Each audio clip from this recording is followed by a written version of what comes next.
Okay, we're going to look at the chain rule, which is differentiating a composite function.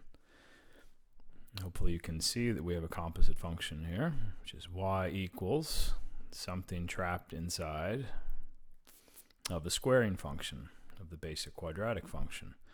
And that something, of course, is 3x plus 4. So before I show you the chain rule, let's just use some of the chops that we already have, which of course is the power rule, amongst other things.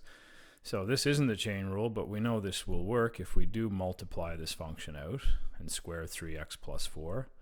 We'll have 3x squared. We'll have 2 times the product of 4 and 3x, which will be a pair of 12x's, or 24x, plus 4 squared, which is 16. Now we can simply differentiate this function, and we can see what the derivative is, and then hopefully that'll allow us to see the chain rule, which will be hiding in here. So if we differentiate 9x squared, that is 9 times 2x, simply just using the power rule here. And the derivative of 24x is 24.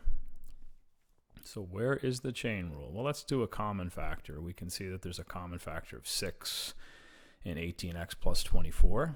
So this will be 3x plus 4. And there's our first hint. We see the trapped function is still intact there. So where did that 6 come from? Let's see if we can take a few guesses here. Y prime. So of course that's 2 times 3. And I'm going to actually just put the 2 in the front and say multiplied by 3 at the end. There, multiplied by 3 at the end. Of course, that's still 2 times 3 or 6. So what I want to show you is actually what's happening here is the power rule has happened when we differentiated this function. So that 2 has gone down to the front, and we've subtracted 1 from that 2. With the trapped function still intact, the 3x plus 4. So the question is, where is this 3 coming from? Well, if you've watched some Khan Academy videos or looked through a textbook, you know at this point that this is actually the derivative of the trapped function, which is 3x plus 4. So usually when we're differentiating a composite function, we utilize the chain rule, which is simply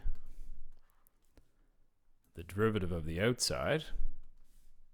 We'll just say d over dx of the outer function multiplied by the derivative of the trapped function inside function. Okay, so of course we have to be aware that when we're differentiating the outer, the inner function is still trapped inside. So that's where things can go horribly wrong if you're using the chain rule incorrectly.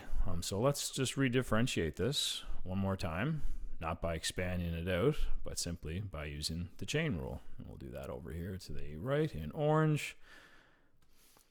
So if I'm differentiating y equals, I'll just box this so we know what I'm working with here. If we're differentiating this function, we simply do the outer function first, which remember is the 2 is the outer function that's containing the linear 3x plus 4. So the 2 comes down in front, and we subtract 1 from it. And then I have to remember to take the derivative of the inside function, which is, I guess in pink, 3x plus 4.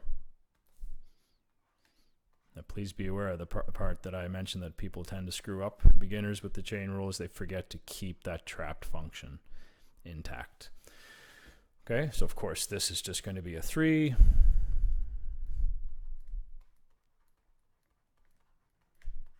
multiplied by a 3, and then therefore our final answer, our derivative, is going to be 2 times 3, 6 times 3x plus 4. And I guess that doesn't have to be our final answer. We of course could multiply that 6 through, but it's not of course necessary as well. So that's going to give us 18x plus 24. Okay, so both approaches here are basically the same difficulty level. It might even be easier just to expand this out, since squaring a binomial is not a big deal, but it's a good place to start, and seeing how the chain rule actually gives you another option, which will be much more efficient in other situations, which we'll look at in a few more moments.